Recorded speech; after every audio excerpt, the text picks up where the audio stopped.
Welcome to Executive Session from Directors and Boards. Customers and the communities are feeling the strain in this high interest rate environment and the cost of everyday goods going up. So, from a management and a board perspective, you have to address that issue proactively and be very intentional about your efforts.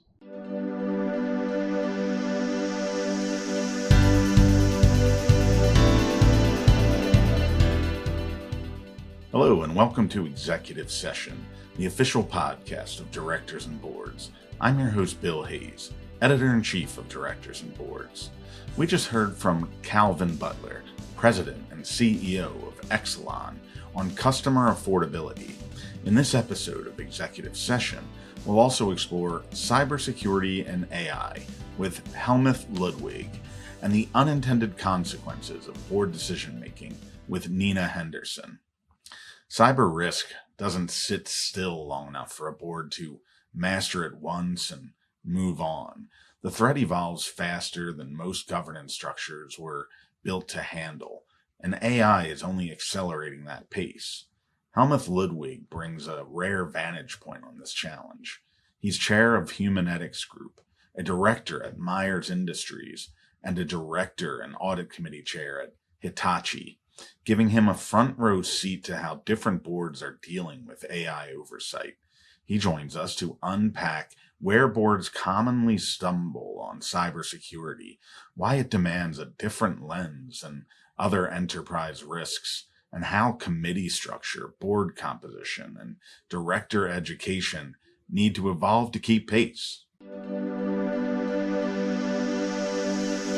Helmuth, from a board's perspective, what does effective cybersecurity oversight look like at the board level today?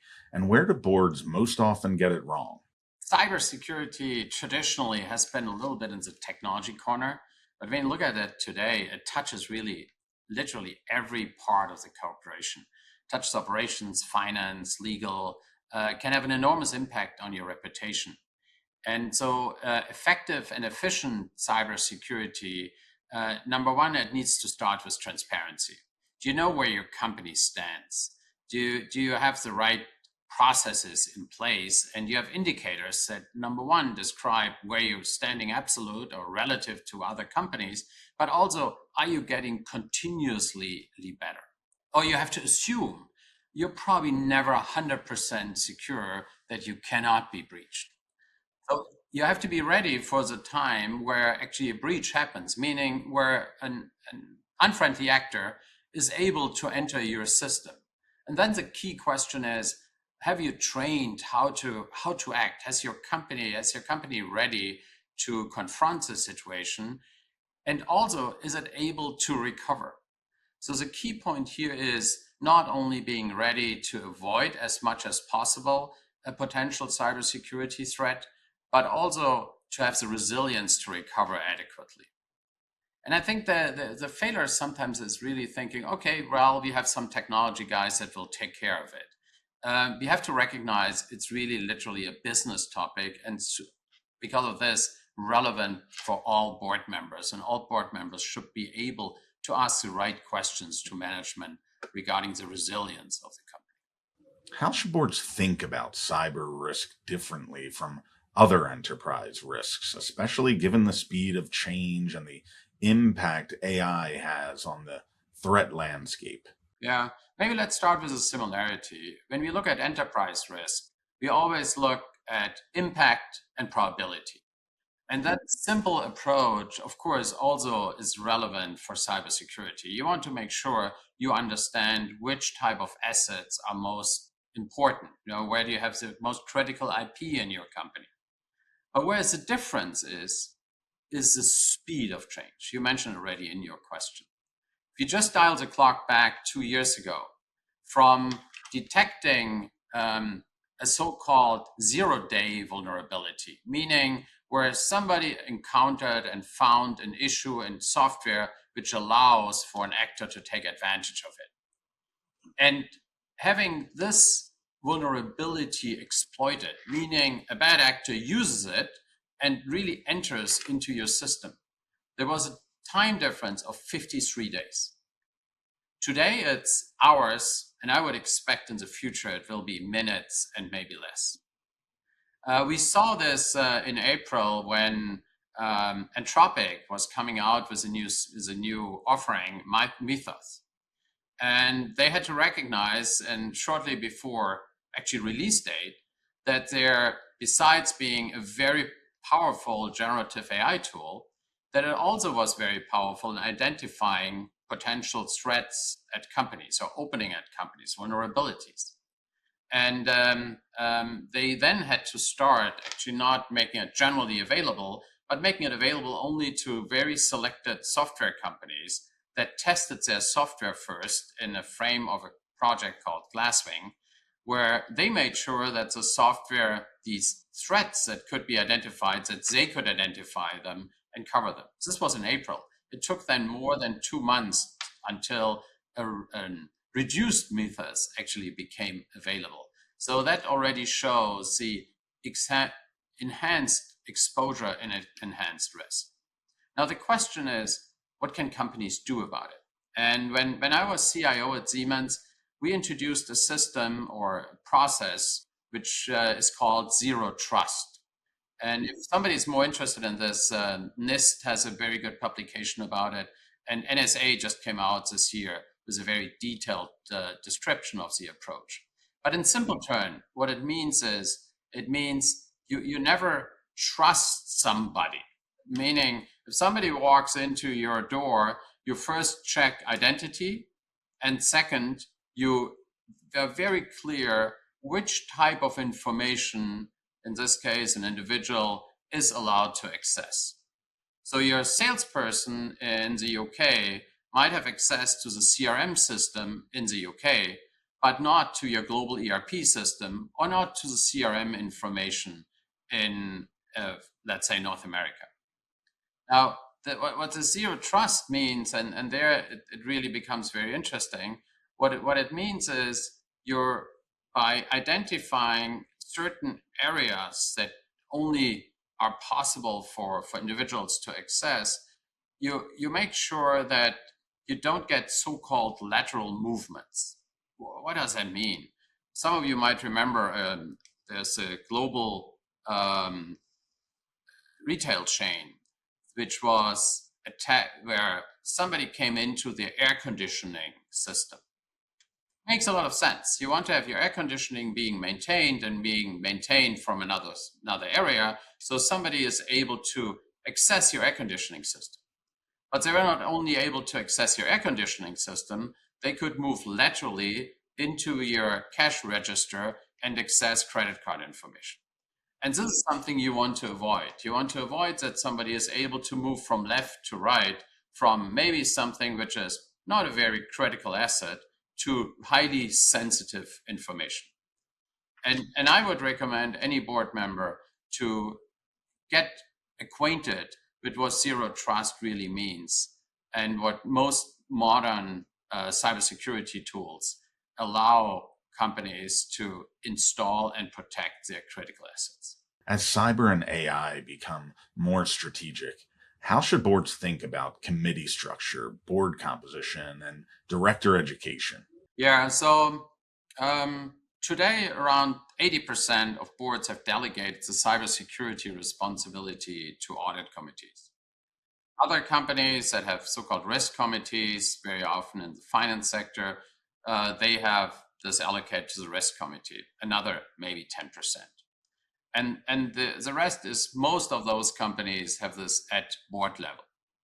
My recommendation would be to use one of the committees, the most adequate one, in many companies, again, the audit committee, as the main driver, but never takes the responsibility away from the whole board. As we discussed before, cybersecurity is really more a business resilience topic, and the whole board has to be has to have full transparency on the situation inside the company. Now, this also requires that every board member has some knowledge. Only about 2% of board members do have deep background in IT or in cybersecurity. And honestly, I think that will not change significantly and probably shouldn't, because board responsibilities are very broad and we don't want to have specialists for every area. It's the end of the day for critical decisions. The whole board has a fiduciary duty to its shareholders. So how do board members really become more informed about cybersecurity? Now, the good news is board members are lifelong learners. They're always, I have not met any successful board member who is not consistently learning. And my recommendation is always first you listen to your teams inside your company. So regular reports from the CIO or your chief information security officer to the board are critical, where they inform about where is the situation, how is the company improving, but also very transparently if something happened and making sure that you spend the time to afterwards reflect what would you do differently, which are the lessons learned. Secondly, in the boards I'm engaged with, we always have very constructive discussion on cybersecurity with our auditors. They usually do have specialized entities that are more than willing to come in and educate the board on the latest developments. And last but not least, there are many organizations that offer training programs, and I would recommend every board member to at least participate in one of those training programs focused on cybersecurity. That was Helmuth Ludwig. Next up, we'll speak with Calvin Butler. Every board eventually faces the moment when what customers need today and what the business needs for tomorrow start pulling in opposite directions, and there's no formula that resolves it. Calvin Butler, president and CEO of Exelon, oversees one of the largest utility holding companies in the country, where affordability pressures and multi-decade infrastructure bets collide in real time, forcing exactly this kind of judgment call.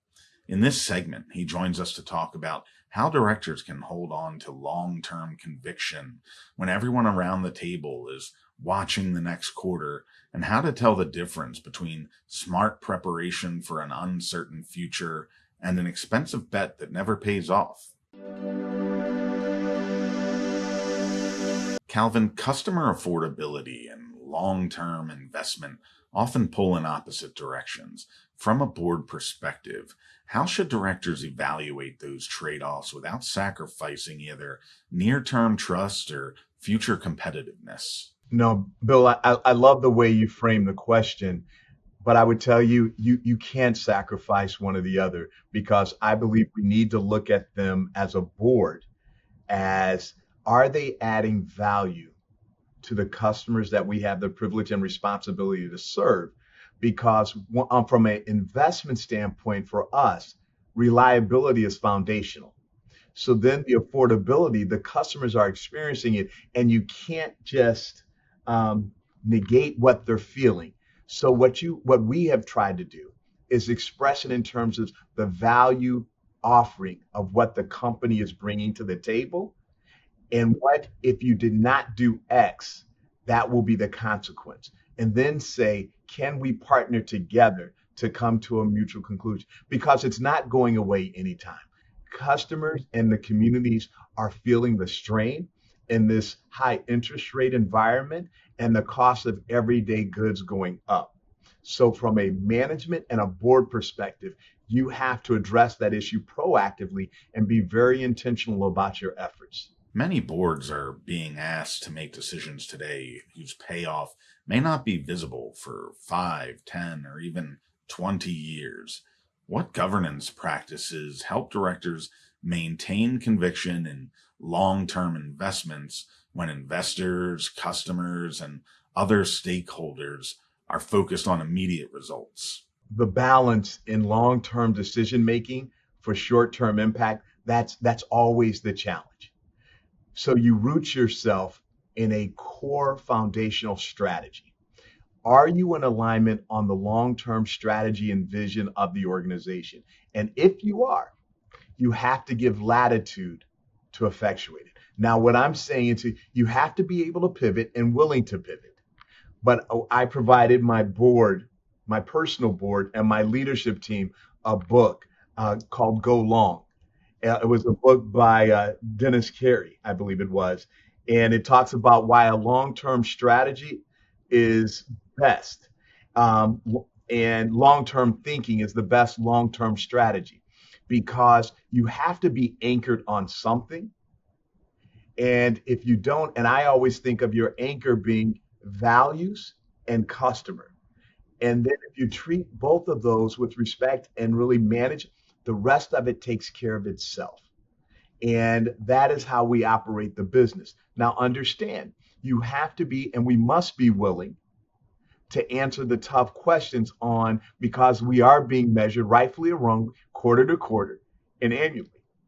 And achieving those results. Because when you look at my business, for as an example, many of the investments in which we make, our customers will never see. But I cannot stop investing in cyber and physical security because if something were to go wrong, you would hold me accountable for that. But that's $400 to $500 million annually.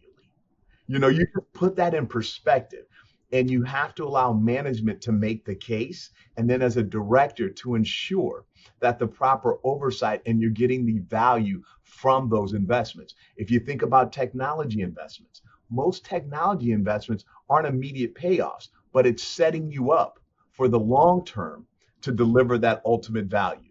And that is why you have to have long-term thinking. Preparing for the future often requires boards to make bets amid enormous uncertainty, whether around technology, regulation, geopolitics, or consumer behavior. How can directors distinguish between prudent preparation and expensive speculation? I think the best thing that a director can do is keep themselves educated on where the sector and the industry is going.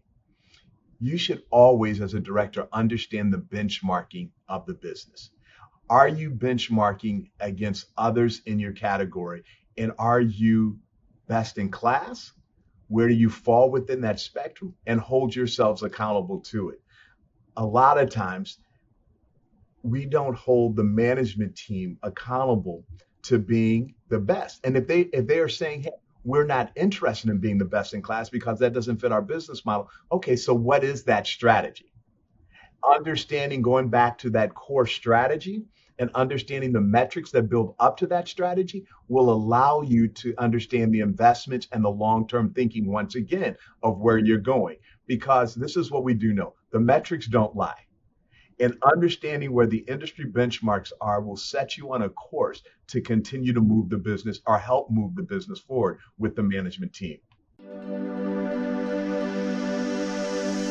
That was Calvin Butler. Next, we will speak with Nina Henderson. Boards make decisions with the best intentions, but the ripple effects often turn out to matter more than the decision itself.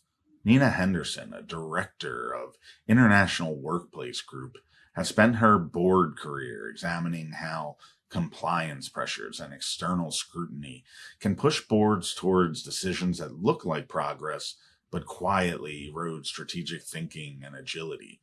She joins us to unpack the unintended consequences boards most often fail to anticipate, how to tell real governance improvement from reactive box checking, and the habits that help directors spot second and third order effects before a decision is locked in. Nina, when you look at major board decisions that later created issues, what types of unintended consequences were not commonly anticipated? Bill, I think everybody that's been in a decision-making mode for anything, whether they're on board or anything else, has tried to prepare themselves effectively for that decision-making.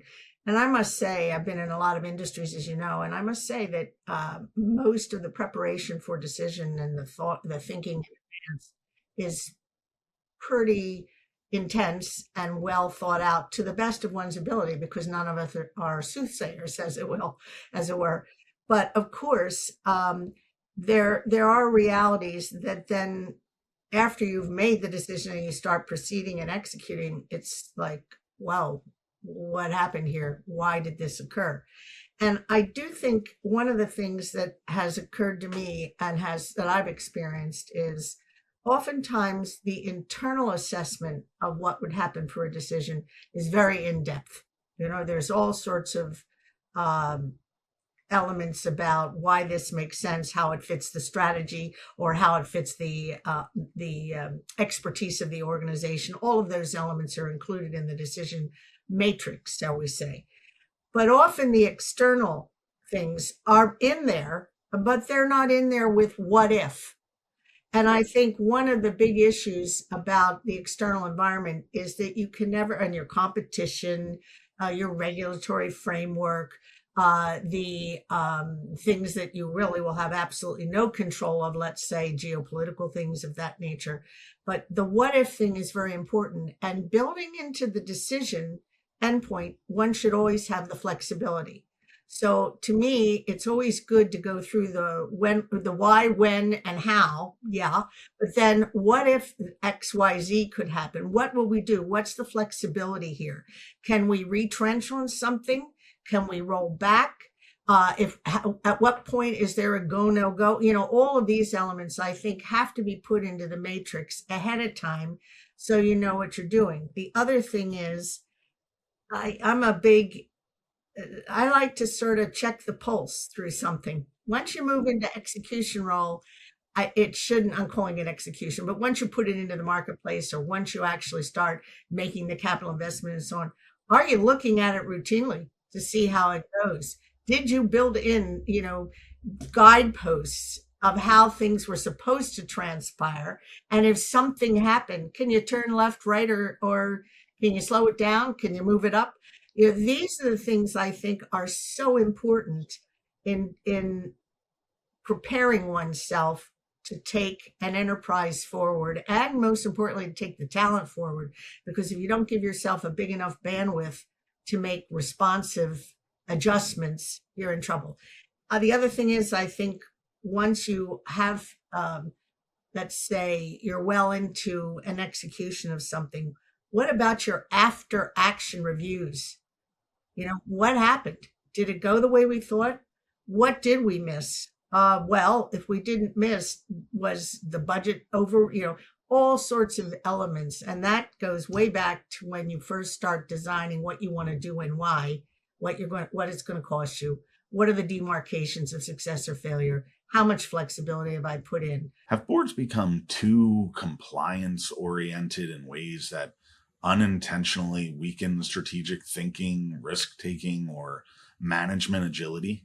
That's a really interesting element. I mean, to me, the most important thing a board can do is to really establish the enterprise's longevity, sustainability, et cetera. And that goes through every decision you've made strategically, where you're going, and taking the temperature of whether or not the strategy still makes sense. To me, strategic intention, strategic pathways are living, breathing situations that have to respond to the things we were talking about before on what may happen internally, externally. So, you have all that in front of you on a day-to-day basis, year-to-year basis. And I do think that takes a lot of time. I don't think any board meeting should be without strategic discussion. You should always be going back to how things are going, even when you're working on the annual business plan. So specifically to your question, I do think that it's easy for a board to get lost in the day-to-day, assuring that things are being done in line with compliance factors, regulatory factors, et cetera. Whether or not you're in a highly regulated industry or not, you still have a lot of compliance you should be looking at. And so I do think you can allow yourself to get trapped in all of that without going back to the essence of what your enterprise does well, doesn't do well, where you're going, how well you're pacing yourself, etc. And so I do think you have to guard against that. I also think sometimes you can get into a situation where you're looking too close to the mirror. You're not really looking beyond the horizon as to what may be happening. So you deal with the near-in need to make sure that you've, dare we say, checked the box type of thing. And that never becomes beneficial. It takes away a lot of time. I'm not saying you don't pay attention to your rudder of how you conduct your business and your compliance elements. You do. But I would say I would link it more to enterprise risk and strategic intention to make sure that I do it as a parallel track. How can directors distinguish between decisions that genuinely improve governance and decisions that simply respond to external pressure but may create long-term strategic consequences? Now, I think that's a little bit of observing one's navel. If you're too much focused on your business and your capabilities and your near-term needs and not constantly checking how that affects, strategically where you want to go, or some of the strategic decisions you've already made, or some that are still to come. If you're not, wrapping that in to your operating reviews, I think you're going to be at a disadvantage, because you're going to miss things. You're going to miss the forest for the trees. You're going to be very good at the trees, but you are going to miss the opportunity in the market, the danger in the market, whether or not things are going according to plan. I think it's very important to build in flexibility across the board. I really do. And that doesn't mean you're constantly changing things. It's just that you're giving yourself a measured understanding of, if you do X, what happens if Y happens? What practices, questions, or boardroom habits help directors identify second and third order consequences before major decisions are made? Well, the biggest one is look outside. I think we all tend to be a little bit myopic, and we think we understand our business and we think we understand our industry really well. But things are continuously happening, and you don't know what's going on in other boardrooms, like within your own industry and within surrounding and adjacent industries. And I think it is really important to be looking outside as much as you can. So it's important in the boardroom to bring the outside in. Now, yeah, you can do this with having your bankers come in and talk to you. You can put yourself in other people's shoes and examine your competitors and see what you think they're doing by their actions and so on. All these are really good. But I would also go a little bit further. I would go a little bit outside. For example, if you're in healthcare now and you are an insurer, let's say, or healthcare products, and if you were thinking about how you would cover the expense of medical care, let's say in cancer.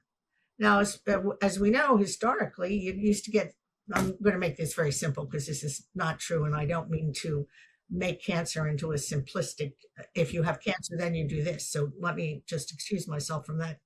But let's say that you would get like 6 weeks of chemotherapy, and then you would move on, and that would be that. And you might go on some kind of maintenance, low-level chemo or something of that nature. And so if you were an insurance company, you could figure out the cost of that. You could use through actuarial assumptions how long someone would have that kind of cancer, things that could happen to them in terms of cure rate or, sadly, not cure rates. Nowadays, the way you do cancer treatments is specific to you and me. You'll get one cocktail, I'll get another cocktail, and we'll be taking that for a long time. So this changes the basic kinetics of how you price out, what your premium would be, what the scope of your coverage would be, etc. And I think, I realize I'm making it very simplistic, but there's a major change that is a health protocol that one has to take into thought. Then let's say your structure, I'll stick with healthcare, changes in terms of how you receive the care. Is it in an institution like a hospital? Is it delivered at home? All these things change the cost of it, change the premium, change the duration. We could go into a lot of other industries and do the same kind of thing.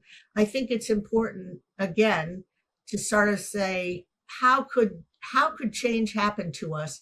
You're never going to get it exactly right. If you do know somebody, Bill, who gets that right, I think we ought to get them and go into business with them, But I think that these are things that are important. So I would bring into the boardroom outside experts, adjacent areas, the concentric elements that surround my industry, try to make sure that I had a broader view of what was going on and recognize that that changes all the time. Okay, everybody. Well, thank you so much to Nina Henderson, Helmuth Ludwig, and Calvin Butler. And thank you for joining us for this episode of Executive Session. Please look out for our next episode. And if you enjoyed this episode, make sure to share it with your friends and colleagues and let them know they can look for it on the Directors and Boards website. Also, make sure to check out directorsandboards.com, where you can get all the articles from our magazine, as well as so much more. You might also be interested in our weekly newsletter, which you can subscribe to at our website. And when you visit the site, make sure to check out all of our back episodes of Executive Session, which are also available wherever you get podcasts. And for the videocast version of the show, as well as individual interview segments, you can check out the Directors and Boards YouTube channel. One more thing. The agenda for the Character of the Corporation 2026, being held November 12th in New York City, is available at the Directors and Boards website. Check it out today and get more details about the event. So once again, I'm your host, Bill Hayes.